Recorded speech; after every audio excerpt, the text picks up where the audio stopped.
All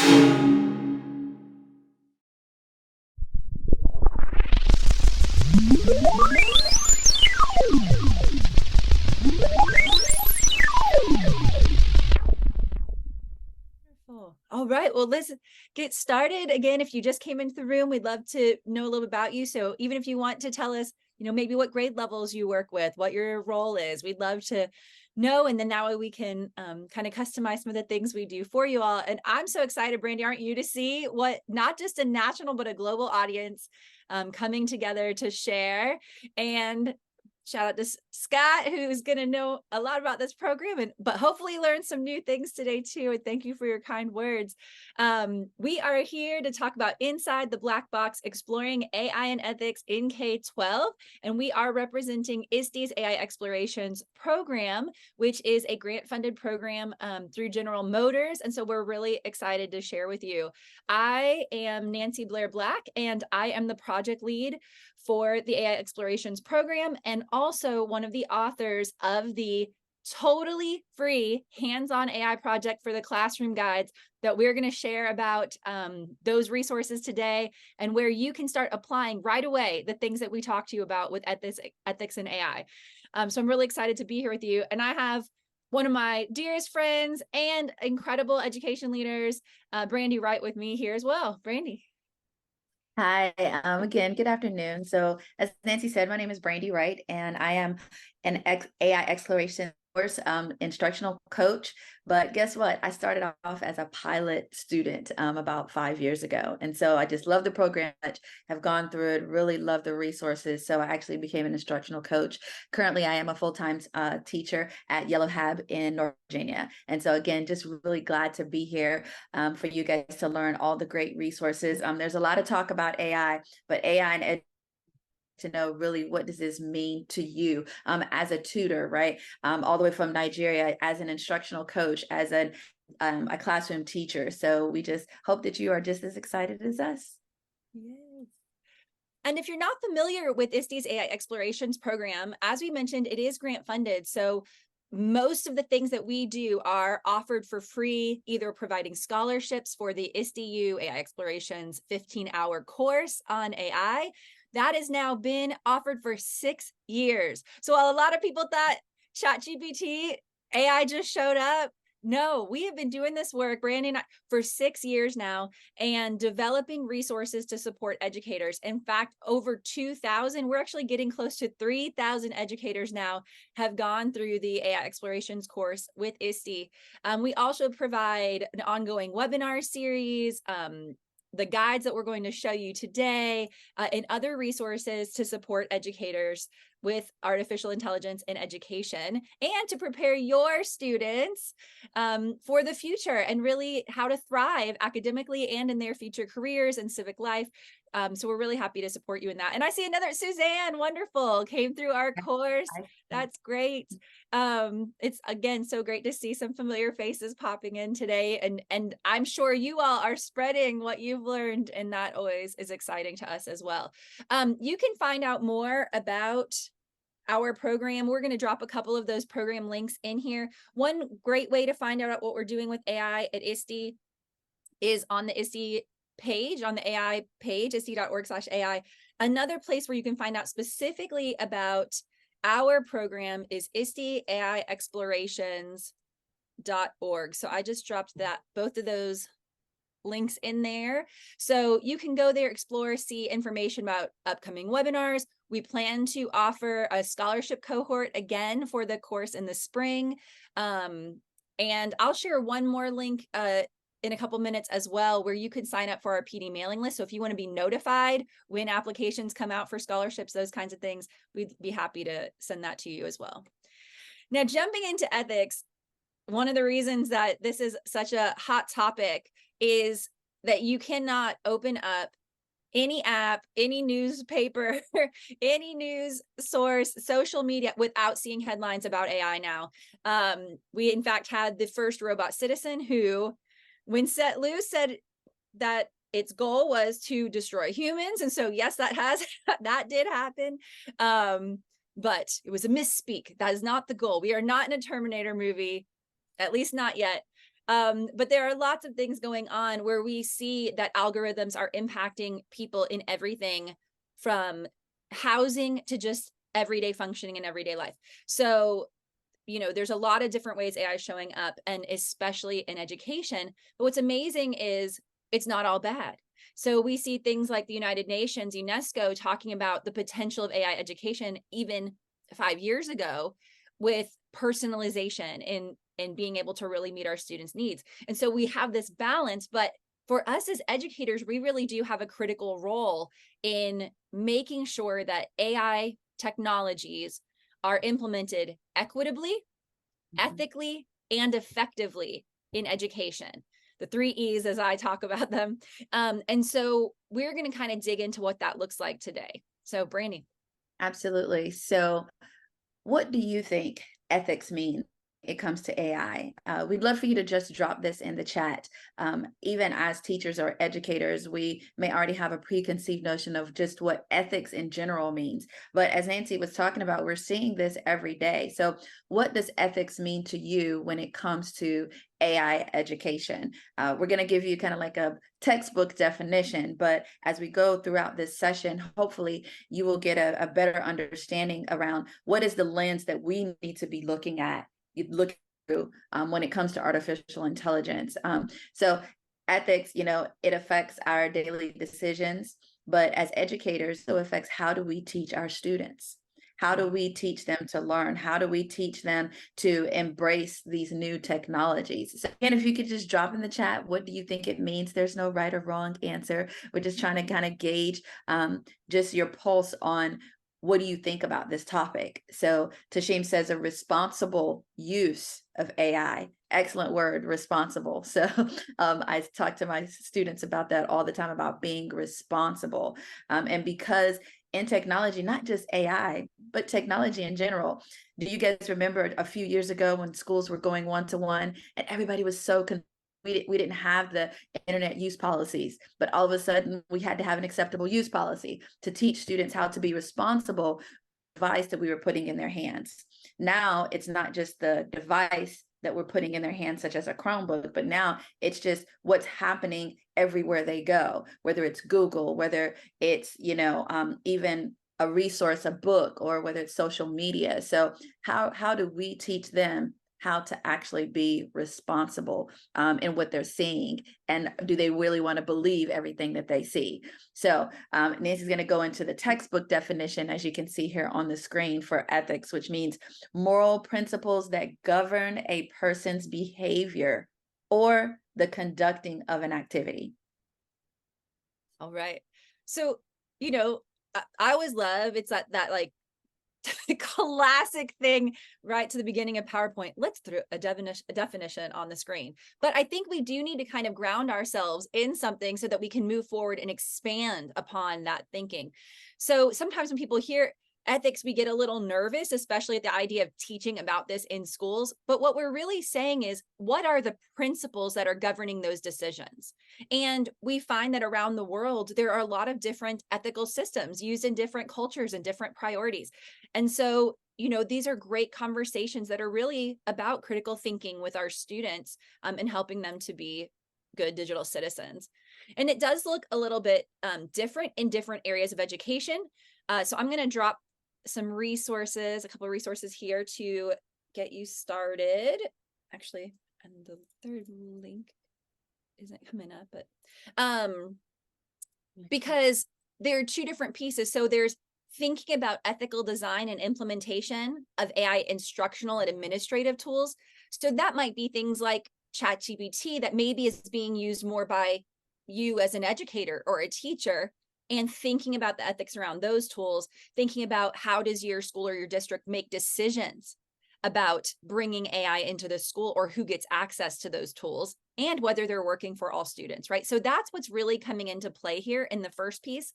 And in the second piece, we're talking about actually teaching students to consider ethical questions about AI technologies. So it's not enough for us as adults to be the ones having these ethical conversations and deciding what's right, what's best, but students, this is their life. Before my son was even in kindergarten, he was interacting with AI tools, right? Whether it was a virtual assistant like Siri or Alexa, whether it was a recommendation system in Netflix telling him what to watch, AI is in our children's lives from day one. So they need to be thinking about, what is AI? How does it work? How does it impact society? And how to even use it in a way that's effective and ethical for themselves. So all of that is part of what we're thinking about there. Now, we want to start here with a very key point. Equitable, big word, big buzzword, right? But equitable education will not be achieved until all students are taught what AI is, how it works, and the impact that it has on society. Now, just in this breakout room alone, we have representation from not just the United States, but from other countries. And so I want to kind of circle back a little bit about something that Nancye mentioned, which was cultural values. So when we say the impact that AI has on society, that would look differently, right, in California than it may look in Nigeria. It may look differently in India, right? But it's important that to make it equitable for all of our students, that they're all taught what it is and how it actually works, so that then they can see what is the true impact of AI on their society, right, and their community, and then themselves as well. Now, in Virginia, I currently reside in Virginia. We do have an excellent initiative. It's called Equity VA. And this is because they say that, well, education equity is achieved, when we eliminate the predictability of student outcomes based upon the socioeconomic statuses, race, gender, zip code, ability, and then even the languages that they speak at home. Currently, like when I first became a teacher, the school that I was teaching at, very high population of ELL learners. And so this initiative was really important to me because it's not just about what the students look like, but what does their family really look like? And we want to make sure that all family learners really have the opportunity to learn. And so check with your state to see if you guys have a state initiative that can support you as well, with some of the other educational leaders that you are connected with, to see what are they doing to make sure that all learners have access to this type of learning. As the slides come up, you're going to see some pictures of some of my students, and to give you an example of the diversity. So as you look, so there are some students there that are in our special education, classes. There are ELL students here. It's, female, the races, the genders, everything is very diverse. And so we want to make sure that we are reaching out to all of our students and exposing them to this technology so that they can see, how can they really make a change? How can they really make an impact on their society and their community? Are you ready to revolutionize your professional learning? It's time to ignite your passion with EduMatch. Inspire, connect, and grow. Access over 150 professional learning facilitators and explore a wide range of educational topics. This is not just professional development, this is a movement. Discover how EduMatch can support your school or district. Connect with us today and make a world of difference for your students. To learn more, visit us online at edumatch.org. Now, as Nancye mentioned, even in our session today, one of the best resources, guys, it's free, just free, right? Now, all things free are not that great, but let me tell you, this is amazing. These 5 guides that were created with Nancye and Susan Brooks Young. So they and some other educators that contributed to this wonderful resource. They're free for you to download. And guess what? They are in multiple languages. I tested this out with some of my ELL students so that they could see what the project looked like in their home language. And they were shocked to see this, because when they come to school, they just think they're going to see everything in English unless they're using a translator. So you've got, the ones for elementary school, you've got for secondary, for computer science, for ELA. You can download those. Nancye dropped them in the chat here. You can share them with other educators. So please take full advantage of these. Even if you are not, you might be at a beginner for AI. You could open up these guides. No joke. You could open them up, click on one and say, let me teach this tomorrow. I'm not kidding you. You could open up. Now, we would love for you to be a little more prepared because we want you to learn. But you know what I always tell you? I love being a co-learner alongside my students. And so don't feel like you have to already know how to do everything in the guide. There's step-by-step resources. And then built into the guides, there are over 100 activities. Again, you can break them up into little chunks. These are great enrichment or extension activities. If you want to sign up for Day of AI, if you want to do like an after part of your after school coding program or robotics, get some students interested in something else that maybe they need a little something to ignite their learning, right? Offer this as something to bring alongside and support your existing curriculum. So again, we definitely want you to take it full advantage of these hands-on project guides. They're not something you're just going to send the kid a link and tell them to go and they're going to sit at their device. No, it's hands-on. They're going to learn. They're going to be engaged, guaranteed. Absolutely. And you'll notice when you're looking at these two, the reason we're sharing about this in terms of equity and ethics is part of reaching every student is not just teaching about AI in computer science classes or only in AP computer science, right? This needs to be all students, and therefore we really recommend integrated across various subject areas so that students in every grade level with variety of interests still come out of K-12 with this background. So you'll see there's a guide for elementary, secondary, electives, computer science, and then the newest guide, which is completely on ethics and AI, but has projects all the way from kindergarten through 12th grade. So you'll see that one here that really focuses on some of those key questions. And these are 4 entire projects that help students dig into ideas like privacy, creative ownership if you're using generative AI, automation, how is it impacting jobs in the world? How is it affecting academic life? We've seen a lot of changes in the last year that way, but also just fairness, bias. It really explores these, but always in a developmentally appropriate way for the students. And so it gives you a framework to do that. What's great is the other 4 guides, every single project includes activity reflection questions so that you can have class discussions specifically on what they've just learned, what they've just created, and the societal impacts of that. So those are built in for you. You don't have to come up with them on your own. They're there for every project. And then you'll see embedded within those different projects activities that explore different aspects of ethics and equity when it comes to AI, just built right into them. And some people ask, actually, lots of people ask, what does this look like? Like, what do ethical questions look like across all of K-12? If we're not going to tackle the same things with 18-year-olds and 5-year-olds, what might that look like? And so in elementary, we're really looking at things like what AI should and shouldn't be used for. And there are a lot of strong opinions on this post ChatGPT, and there's not one clear global agreed resolution on this. And so this is such a wonderful thing for students and for ourselves to be thinking about how AI is helping or harming humans or the environment. That is a high interest topic for elementary students. And then whether things are fair. They don't have to have a really deep understanding of bias out in the world, things that grownups are having to deal with to understand what's fair. Even a 5-year-old has a pretty good idea of when something has been unfair. If you have siblings, you especially, sibling children, you especially know that. Well, if you're a sibling yourself, you experienced it firsthand growing up too, that's not fair.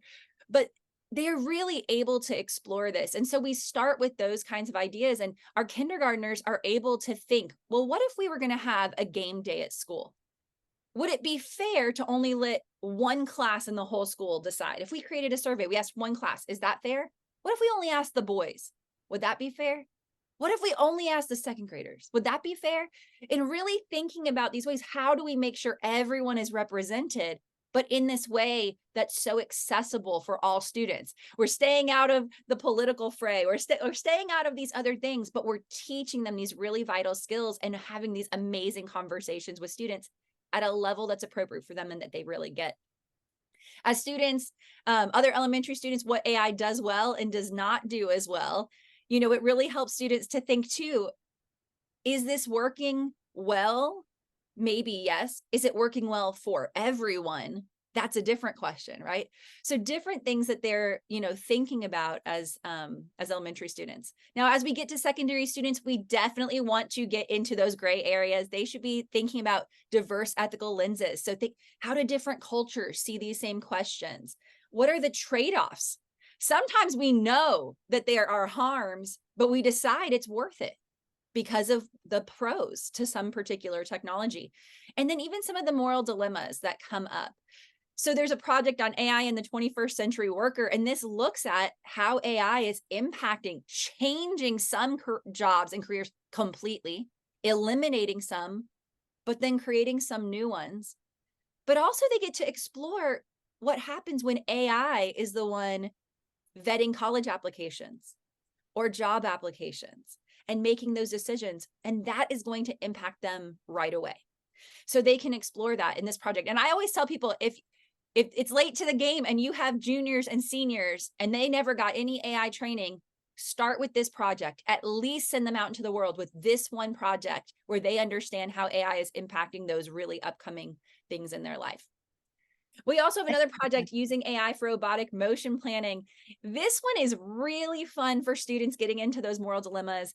And I'm going to play a short TED Talk animation for you all that brings to life some of the issues about automation, robots, and in this case, self-driving cars, so that you can see some of the tough questions that are coming up globally on this topic. So here we go. And if you have questions, this is a great time to even think about as you have questions, feel free to put those in the chat. Brandie and I are happy to address, any thoughts that are coming up during the session.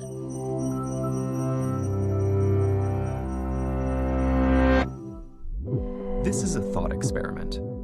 Let's say at some point in the not-so-distant future, you're barreling down the highway in your self-driving car, and you find yourself boxed in on all sides by other cars. Suddenly, a large, heavy object falls off the truck in front of you. Your car can't stop in time to avoid the collision, so it needs to make a decision. Go straight and hit the object, swerve left into an SUV, or swerve right into a motorcycle.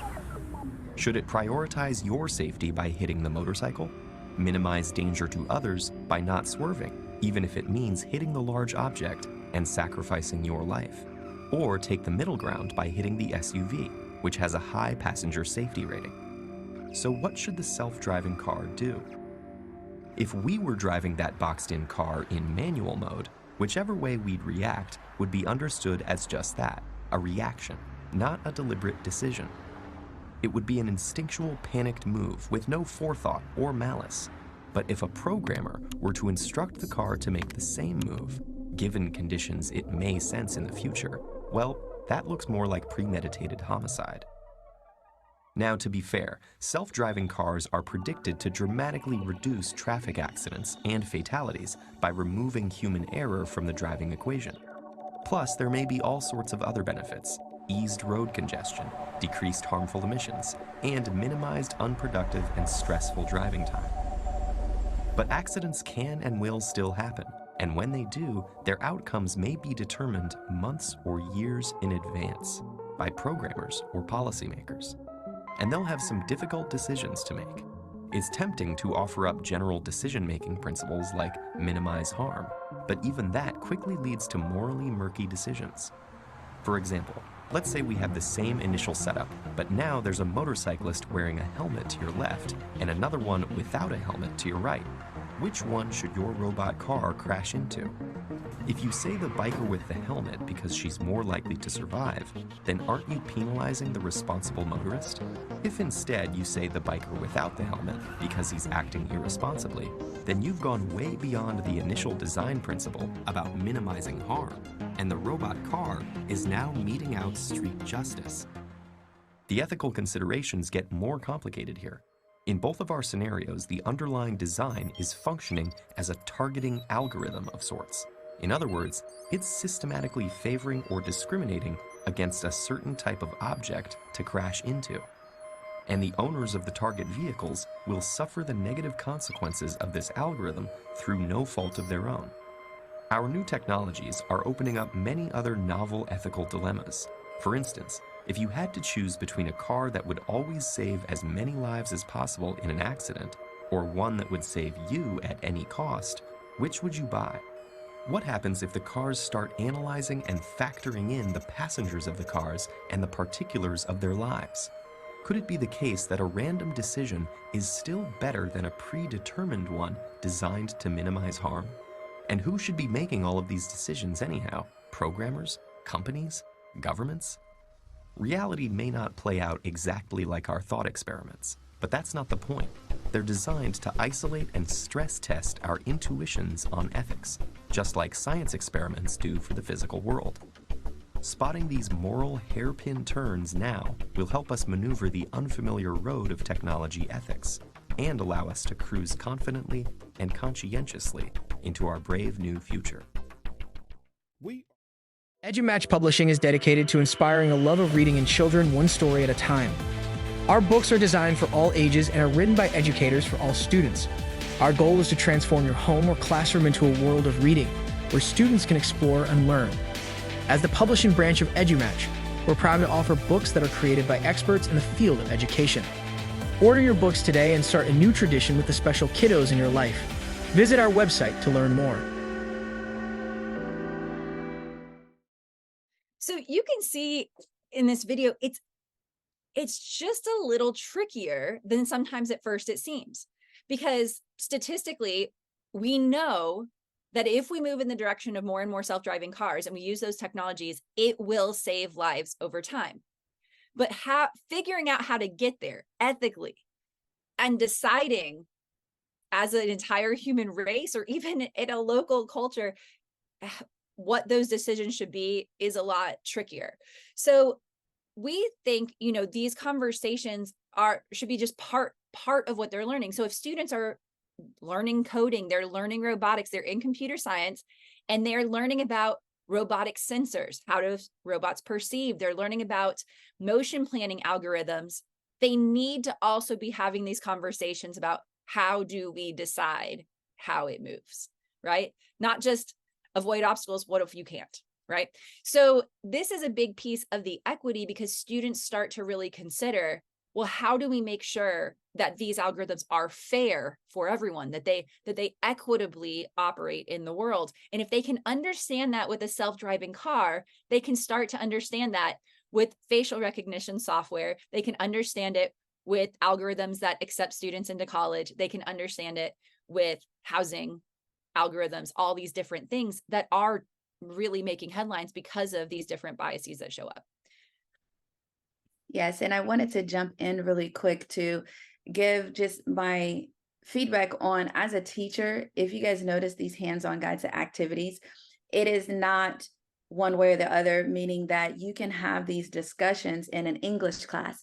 This could be a CTE or computer science class. The activity included discussion points that had nothing to do with, them on their computer, but this was, you can use it across all contents, is what I love about these projects. You can even, so when you're trying to keep them, not be so screen driven, that you can have circle, discussions. If you have advisory, or if you have crews, or your homeroom, you can really talk about the morality part of it, even have them write something, and then you have the technology piece. So the holistic part of these projects, as a teacher, I really love, because it's not just English, it's not just technology, but you can really teach to the whole child, and students learn better that way. Yeah, learn better when they can connect to things that they really see in their life, in their real life. So absolutely.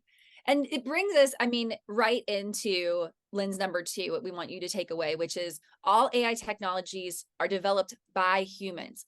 So a lot of times you'll hear a misconception that, well, because it's AI, that's objective. The computer program is making decision that must be objective. A person didn't do it, but that's not how it works. Every single AI, whether they've been pre-programmed with a set of rules, or they have machine learning and use training data to learn, they will have bias based on both human input and the decision-making that went into the creation of that AI. And I think it's becoming more and more apparent at large that this is the case. And when we talk about bias, that can be sometimes like a buzzword out in the world, but it just means a preference for or against an idea or thing. Sometimes AI algorithms are biased in a way that really helps people. But it's designed to do something more than the other. And this, again, might feel like a controversial topic, but my K-2 student, that lives at home with me, he talks about bias, and he knows that he is biased towards cheese and pepperoni pizza, no veggies. Do not give him veggies. As a grown-up, I'm like, bring on the mushrooms. I have a bias in another direction. It doesn't always have to be talked about in a controversial way. They can understand this even in simple examples. So now we're actually going to give you the opportunity to make a decision, a moral decision, right? So this is one of the activities that you can try, and you can even do this with your students. It's called Moral Machine.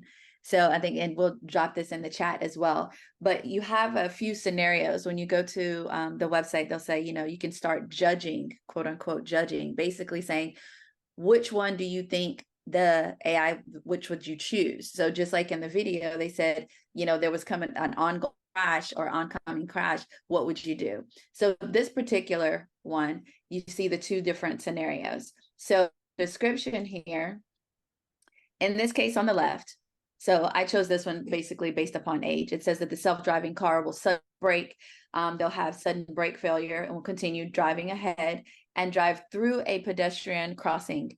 This will result in either one baby, one woman, one dog, two elderly men to die. Note that the affected pedestrians are abiding by the law by crossing on the green signal. Then the one on the right, in this case, the self-driving car with a sudden brake failure will swerve and crash into a concrete barrier. This will result in two elderly women and two elderly men would be dead. So you would have the discussion of, so which would you choose? Whether it was one baby, one woman, one dog, and two elderly men would be affected, or the one on the right, which is two elderly women and two elderly men, and then they would also crash into the concrete, barrier there. So you have this moral dilemma. And then you say, so if you had to program the self-driving car, which would you have them choose? Based upon your cultural values, based upon your value of life, was it the number of people? Was it their age? So if you notice, like the title of this particular scenario is age, because it's about, so the one on the left, you've got a baby and two elderly men. The one on the right, you've got two elderly women and two elderly men. So which would you choose? Now, for you guys that teach, I think middle schoolers are so funny. Like, I would think that if you ask elementary kids, which would they choose, it would be different than the ones if you ask them maybe in high school, even college. So when I went to a school here at ODU, and they have used this, the moral machine. So once you get into college, then maybe you have a different outlook, a different value on age. Now, let's choose a different one, and you can create your own scenarios, right? But this one here is the one on the left, the self-driving car. Again, will continue ahead and drive through a pedestrian cross ahead. This will result in one elderly woman and one elderly man. Now, they're not, if you notice in the car, there are three people in the car here. And then the only people that ended up dying were the pedestrians. The one on the right. So in this case, the self-driving car with sudden brake failure will swerve and crash into a concrete barrier. This will result in a male doctor and two female doctors, which were the people in the car. So if you notice, they have the little heads above them. So the casualties were the people in the car versus the casualties on the left were the pedestrians. Again, it's whose fault is it? Who lives and who dies? I tell you guys, with the video games that our kids are playing these days, where they are choosing who lives, who dies, and all, excellent point of discussion when it's time to talk to them about how do you make choices? And if you were the programmer that was creating this, what would you say? So next, we're going to talk about the 4 types of bias that we will explore when it comes to AI. And Brandie, will you unshare so I can pull I this sure. back up. Perfect. All right. You see it now? Great. Awesome. So these are the kinds of bias you might want to explore, and the different guides, especially the programming with machine learning project in the computer science guide, dig into these. But thinking about it could be bias in data collection. Maybe we only collected from second graders. Bias in the training data, because maybe we have more examples of one type of dog than other types of dogs. It would work better for that dog. Bias in the testing. What if we only tested it on an algorithm about dogs with German Shepherds? Well, then we wouldn't know if it works for Chihuahua. And bias in implementation, meaning that it could be who it's available to. It could, all these different ways that in implementation, it could cause harm, even if all the checks and balances were done in the beginning. So these are things that both us and our students should be exploring. And even elementary students can do this in our training data and machine learning, where they look at an AI tool. This is so fun, so easy, called Quick Draw. Brandie, will you drop that link in the chat? You all can play this. You can even look at the actual data set and see what is in there. But if everyone started drawing their hamburgers as hot dogs, the AI would think hamburgers look like hot dogs. It would get confused. So the training data matters, and even elementary students start to get that. There's another great ethics guide project, Who is in Control, that explores how different AIs make decisions and recommender systems and search engines, and how that can affect bias, and so many other projects that do, talk about this kind of topic with bias and training data across the different projects. Lens number 3 in our last few minutes here, these last couple ones, we'll go quickly. Human interactions with technologies, including those powered by AI, involve trade-offs. And I mentioned this earlier, but we want you to know that you do have solid resources for addressing this in the trade-offs of AI technology guide. And it gives you resources to explore, questions to ask across a variety. So everything from generative AI, like ChatGPT or Midjourney or DALL-E 2, to automation, to AI art, all different topics around artificial intelligence, and really looking, especially, there's a whole activity in this project about privacy. So if that's something you and your students are concerned about, you should be, first of all, but great resources there for looking at different AI tools, what data they're collecting that you don't even know is being collected, and things we can do about that. And then you can do, even simple activities with that, where you can jump in and talk about pros and cons of chatbots, pros and cons of automation, pros and cons of personalization. And these are things students really do have strong opinions about. So get in there and talk about those trade-offs. You can also explore this idea about the trade-offs through what AI does well and doesn't do well, the chatbot project and the secondary guide, and designing AI agents, really thinking about, even if you made a robot that cleaned your classroom, what would be the pros of that, and might there be cons? There might be a school janitor that's everyone's favorite person on campus. What would happen to them? So really helping students to think through these different implications. And then when we think about media and information literacy, the guide for secondary teachers, developing a critical eye, gets really into that media and information literacy around AI. And laws for AI is really fun, based on Isaac Asimov. So this is a great English language arts project where you can talk about these ethical questions. So pull these up, whatever, subject areas you're working in, whatever grade levels you're working in, these conversations are relevant, and we should be talking about them. So take a look, use these resources, or reach out to me and Brandie if you need support as well. And Susan Brooks Young, the co-author on these guides, we are happy to support you all in implementation. And as we wrap up here in our final minute, we'll take any Q&A. If you have questions, please put them in the chat. But our final thought is that ethical AI is everyone's responsibility. We can't pass the buck. We can't say, oh, the district should be making those decisions. Oh, the federal government should be making those decisions. Every stakeholder, from teachers to parents to students, should be involved in these conversations. It's everyone's responsibility. And this is where, as Brandie said earlier, co-learning is so important.